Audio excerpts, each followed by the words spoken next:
Imagine a society where every child is trained to be a weapon, where weakness is not just discouraged, it's eliminated. This isn't a movie, this is Sparta, the most brutal war machine humanity has ever produced. What made these warriors so absolutely unstoppable that their name still strikes fear 2,500 years later? It was a furnace designed for a single, terrifying purpose: to forge the perfect human weapon. Every aspect of life, from the moment of birth until the final breath, was meticulously engineered. Only the strongest survived. This was their first test. Here the very earth seemed harder, the sun more unforgiving. This was Sparta, a society that had declared war on weakness itself. The goal was to create a warrior so disciplined, so resilient, that their name alone would send a tremor of fear through the hearts of their enemies. The individual did not matter. The family unit, as others knew it, was secondary. While other city-states built temples to the arts, Sparta built men. The Spartan did not simply learn to fight, they became war itself.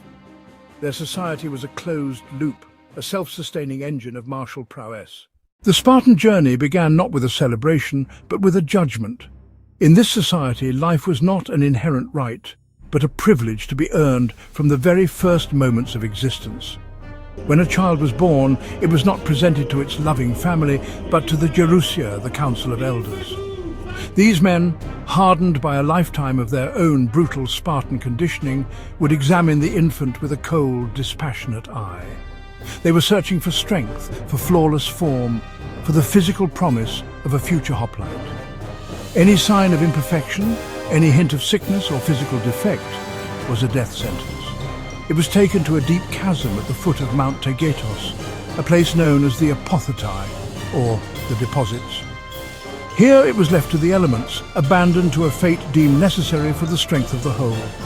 This practice, while horrifying to the modern mind, was the cornerstone of the entire Spartan system. It was a form of state-sponsored eugenics, a deliberate and ruthless culling of the herd. There was no room for sentiment in this calculation.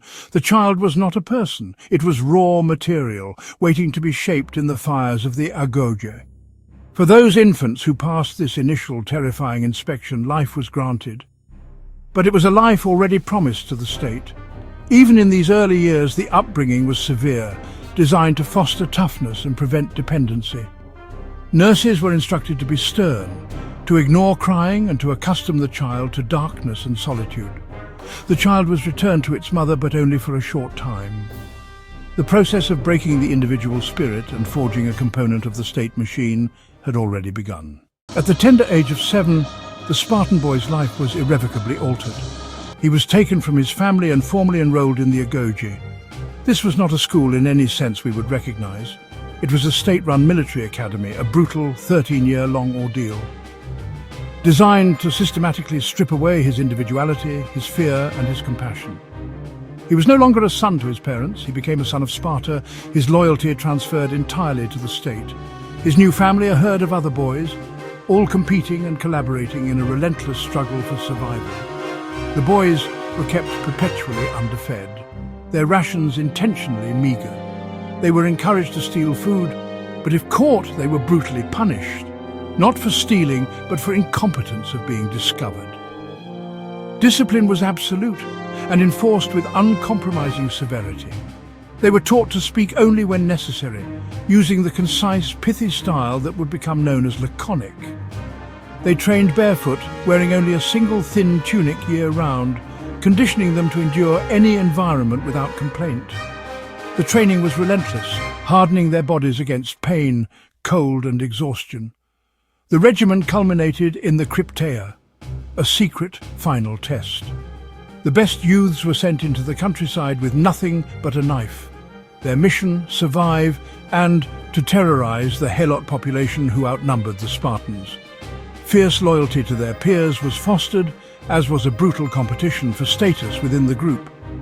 By the time a young man emerged from the agoge at the age of 20, he was transformed. Physically powerful, mentally unbreakable, emotionally detached. The combat training within the agoge was far more than simple drills with spear and shield.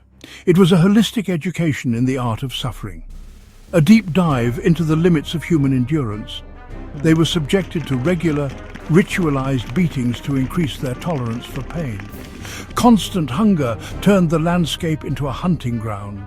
A boy had to learn the terrain, how to move silently, how to set a snare, how to raid a farm without alerting the helots.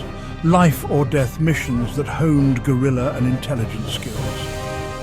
This created a warrior who was also a self-sufficient survivor, capable of operating independently, thriving in the harshest conditions imaginable. A stark contrast to the more pampered soldiers of other city-states. Discipline was the bedrock of everything, forged not through understanding but through absolute obedience. A Spartan boy learned to respond to a command instantly, without thought or hesitation. It created a unit that could move and react as a single organism, vital in melee. The regimen culminated in the Crypteia, the ultimate test of stealth, killing skills, and state terror. So, to understand the Spartan warrior, you really have to look beyond just the physical training and, well, into the mind itself. The Spartan psyche was, you could say, meticulously sculpted to be as hard and as sharp as their bronze-tipped spears. The most fundamental principle was this unwavering and absolute loyalty to Sparta itself. The state was everything. Honor was valued far more than life. With it or on it. To drop one's shield and flee was to lose one's honor, and a Spartan who lost his honor was an outcast. This social pressure was immense, creating a warrior who would rather die than show a moment of weakness.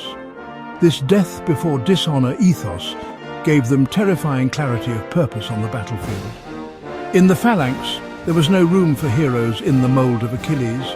The only hero was the unit itself. Each man was trained to think of himself as a single interchangeable part of a much larger machine. His primary responsibility was not to kill the enemy in front of him, but to protect the man to his left with his shield. This interdependence fostered an unbreakable bond of brotherhood and trust. The ultimate expression of the Spartan mindset was the phalanx. This was not merely a military formation, it was Spartan society in arms. A wall of men, 8 ranks deep, shoulder to shoulder. Shields interlocked into an unbroken bronze barrier. Each man a single brick, together an impenetrable fortress. Front ranks bristled with long spears, keeping enemies at bay. Rear ranks added weight and momentum, and replaced fallen comrades. That relentless forward pressure was terrifying to face. Seeing that silent, disciplined wall of bronze march towards you with no shouts or bravado could shatter enemy morale. They held cohesion even against cavalry charges, missile fire, chaos of a melee. The phalanx became a weapon system. Humans engineered like bronze and wood. It neutralized lone champions, making individual skill irrelevant. For Spartans, the phalanx was a way of life, learned from boyhood. They drilled to move as one, to pivot, to dress the ranks, to hold the shield wall over rough ground. The perfect synthesis of Spartan hardware, software, and indomitable spirit from Laconia. In the year 480 BC, the Spartan legend was immortalized in fire and blood at a narrow coastal pass known as Thermopylae, the Hot Gates. Here, the massive Persian army sought to invade and subjugate Greece. Standing in their way was a tiny contingent of Greeks, led by 300 Spartans under King Leonidas. Leonidas chose to sacrifice himself and his royal guard for the sake of his people. The narrowness of the pass negated the Persians' numerical superiority, forcing them into a frontal assault against the Spartan phalanx. It was the ultimate test, overwhelming numbers versus superior discipline and training. The Persian hordes crashed against the Spartan shield wall like waves against a cliff of granite. The Spartans, masters of their craft, held their ground. They fought in shifts, their movements economical and deadly, their discipline absolute. They used feigned retreats to lure the Persians into a disorganized charge, only to turn and slaughter them in the confined space. The ground became slick with blood, choked with the bodies of the fallen. For 3 days, the impossible happened. Ultimately, the position was outflanked due to a betrayal, a local resident showing the Persians a hidden path. Surrounded and overwhelmed, Leonidas and his 300 Spartans fought to the last man. They were buried under a hail of arrows, but their defiance was not in vain.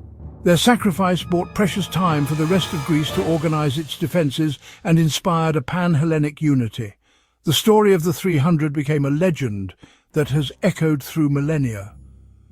A timeless testament to courage, sacrifice, and the terrifying effectiveness of the Spartan warrior ethos. The Spartan warrior was a system, and every piece of his equipment was a vital component optimized for lethality and survival within the phalanx.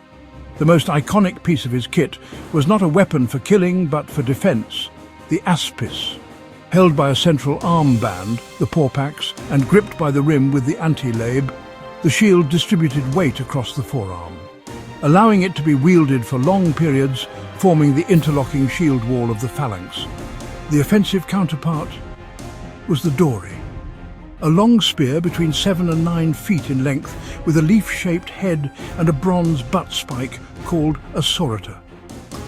In the tight press of the phalanx, the spear was the primary weapon, striking from behind a wall of shields. For close quarters, the Spartan carried a short sword, the xiphos, a double-edged blade of roughly 2 feet. It was the weapon of last resort, aiming for the gaps in an opponent's armor, the throat, the groin, the armpit. Completing the panoply was the iconic bronze helmet, often Corinthian style with a horsehair crest, plus cuirass and bronze greaves. All told, a Spartan hoplite carried over 50 pounds of equipment into battle. Enduring this weight while performing complex maneuvers required the agodle. Every piece of gear was heavy, uncompromising, built for the grinding reality of the phalanx. Every piece was a testament to the Spartan philosophy, uncompromising and unforgiving. Sparta was more than just a city with a powerful army. It was a society conceived as an army, a civilization that sacrificed art, philosophy and personal freedom on the altar of military supremacy. From the cold judgment of infants at the apotheta to the brutal crucible of the agoge and the final glorious death on the battlefield, the Spartan system was a relentless production line of human weaponry.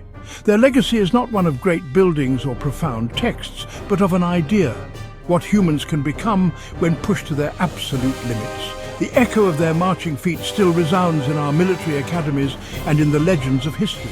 They were the benchmark against which all other warriors were measured. It forces us to confront a fundamental question about the nature of strength. Was the Spartan's power truly born from his spear and shield, his brutal training, or his iron discipline? Or did their unstoppable nature come from somewhere deeper, a complete and utter certainty of purpose that erased the very possibility of defeat from their minds?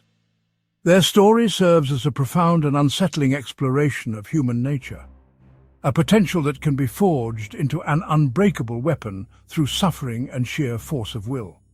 They stand as a permanent monument to discipline, sacrifice, and the terrifying potential that lies dormant within us all. What do you think made the Spartans so unstoppable? Drop your theories in the comments below.